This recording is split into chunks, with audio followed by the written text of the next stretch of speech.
আসসালামু আলাইকুম। কাছে দূরে, দেশ বিদেশ যেখান থেকে আমার ব্লগটি দেখছেন সবাইকে স্বাগত। লেটস কুকিং ইয়াম্মি ফুডে আপনাদের সবাইকে স্বাগতম জানাচ্ছি আজকে একটা নতুন রেসিপি নিয়ে। আসসালামু আলাইকুম। আজকে আমি আপনাদের মাঝে একটা ঘুগনি দেখাবো, খুবই মজাদার একটা ঘুগনি, গরুর মাংসের ঘুগনি কারি। তো এই রেসিপিটা খুবই মজাদার। সামনে তো রমজান মাস আসছে। রমজান মাসে আমাদের সাধারণত একঘেয়ে ঘুগনি খেতে খেতে খুবই আমরা বোরিং হয়ে যাই, তাই এই রেসিপিটা আপনাদের মাঝে শেয়ার করছি। খুবই ইয়াম্মি একটা রেসিপি। তো চলুন দেখে নেওয়া যাক এই রেসিপিটা তৈরি করতে আমাদের কি কি লাগছে। ফার্স্টে আমি এই ছোলাকে 3-4 ঘন্টা ভিজিয়ে রেখেছিলাম। এবার আমি এটা সিদ্ধ করে নিব। এখন একটি প্যানে আমি প্রেসার কুকারে আমি ছোলাটাকে সিদ্ধ করে নিব। এখন একটি প্যানে আমি পেঁয়াজ কুচি দিয়ে এটাকে একটু লাল লাল করে ভেজে নিব। এটার জন্য বন্ধুরা খুব বেশি একটা আমাদের মাংস লাগবে না। এখানে আমি জাস্ট 3 পিস মাংস নিয়েছি, এতেই আমার হয়ে যাবে। এই রেসিপিটা আমি আজকে বিফ দিয়ে করছি, আপনারা চিকেন বা মাটন দিয়েও করতে পারেন। কিন্তু এটা অসম্ভব খুবই একটা মজাদার একটা রেসিপি। এটা খেলে আসলে এত ইয়াম্মি লাগবে। এবং রমজান মাস তো আমাদের পুরোটা 1 মাস জুড়ে এরকম যদি আমাদের একটু উলট পালট করে খাওয়া যায় তাহলে আসলে খুব মজা লাগবে। কারণ আমাদের তো সবারই রোজদারদের ঘুগনি ছাড়া তো চলেই না। তো এইভাবে আপনারা ট্রাই করবেন, দেখবেন খুবই মজাদার খেতে লাগবে। আমার পেঁয়াজটা বেশ লাল লাল করে ভাজা হয়ে গিয়েছে। এখানে আমি আদা এবং রসুন বাটা দিয়েছি। 1 চা চামচ পরিমাণ আদা বাটা এবং 1 চা চামচ পরিমাণ রসুন বাটা দিয়ে ভালো করে মশলাটা কষিয়ে নিচ্ছি। এখন আমি 2টা তেজপাতা, 3 টুকরা দারচিনি এবং 3টা এলাচ দিয়ে দিয়েছি মশলা কষানোর মধ্যে।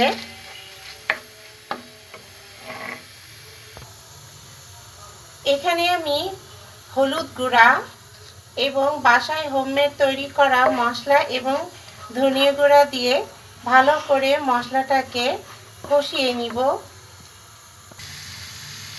এবার আমি মাংসগুলোকে ছোট ছোট পিস করে নিয়েছি, সেই মাংসগুলা আমি এখন দিয়ে দিব। দেখুন বন্ধুরা, একদম ছোট ছোট পিস করে নিতে হবে মাংসগুলোকে। এখানে আমি স্বাদ মতো লবণ দিয়ে টমেটো কুচি দিয়ে দিয়েছি। টমেটো কুচি দিয়ে এবার আমি একটু সামান্য পরিমাণ পানি অ্যাড করে দিব।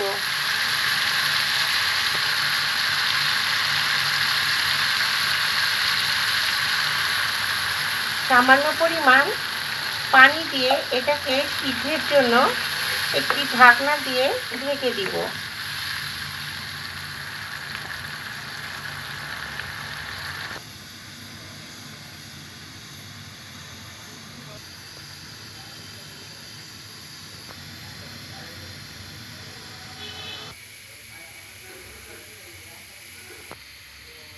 দেখুন বন্ধুরা, ছোলাটাকে আমি প্রেসারে সবসময় সিটি মারিনি, তাতে সময়টাও কম লাগে আর দ্রুত রান্নাটাও হয়ে যায়।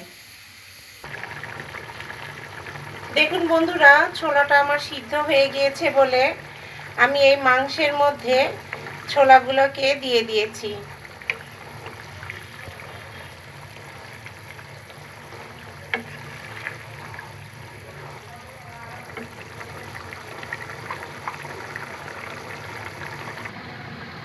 এবার আমি 10 মিনিটের জন্য ঢাকনা দিয়ে ঢেকে দিয়েছি ছোলাটাকে।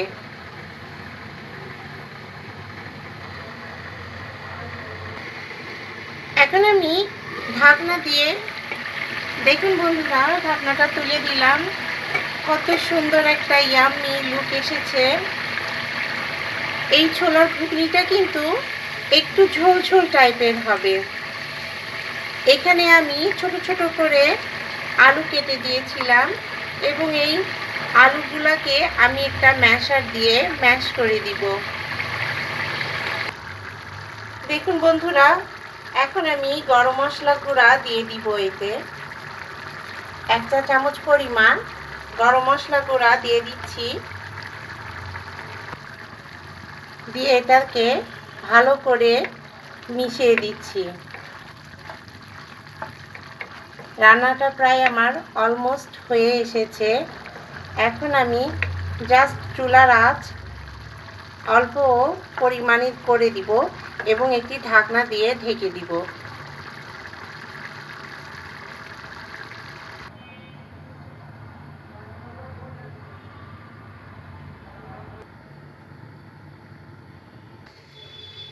এবার আমি ঢাকনা তুলে দেখাবো। দেখুন বন্ধুরা, কত সুন্দর ইয়াম্মি হয়েছে। আমি কিন্তু পুরো রেসিপিতে কোনো মরিচের গুঁড়া বা মরিচ অ্যাড করি নাই, কারণ আমার কাছে ঘুগনিটা ঝাল ঝাল হলে একদম পছন্দ হয় না। আপনাদের যারা ঝাল পছন্দ করেন তারা অবশ্যই তাদের স্বাদ মতো ঝাল দিয়ে নেবেন। তো এই যে আমার রেসিপিটা হয়ে গিয়েছে, এখন আমি আপনাদেরকে পরিবেশন করে দেখাবো।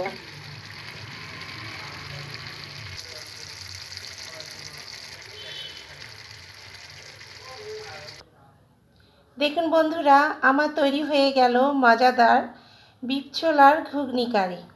তো এখন আমি আপনাদেরকে পরিবেশন করে দেখাবো। এটা খেতে এতটাই ইয়াম্মি, এতটাই মজা যে আপনারা এটাকে তৈরি করে অবশ্যই বলবেন যে কেমন লেগেছে আপনাদের সবার কাছে।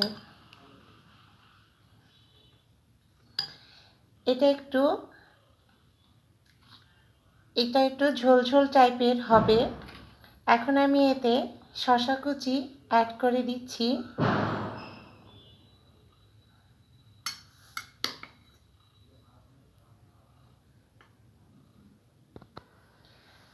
পেঁয়াজ কুচি, ধনেপাতা কুচি, সামান্য মরিচের, আর আমি একটু সামান্য পরিমাণ চাট মশলা দিব। তো বন্ধুরা, তৈরি হয়ে গেল আমার মজাদার বিফ ছোলার ঘুগনি কারি। তো রেসিপিটা ভালো লাগলে অবশ্যই সাবস্ক্রাইব করবেন, শেয়ার করবেন এবং কমেন্টস করে অবশ্যই আমাকে জানাবেন যে কেমন লাগলো আমার এই রেসিপিটা। আমি অবশ্যই বলতে পারবো যে এই রেসিপিটা খুবই দুর্দান্ত এবং অসম্ভব মুখরোচক মজাদার একটি রেসিপি। তো আজকের মতো এ পর্যায়ে আল্লাহ হাফেজ।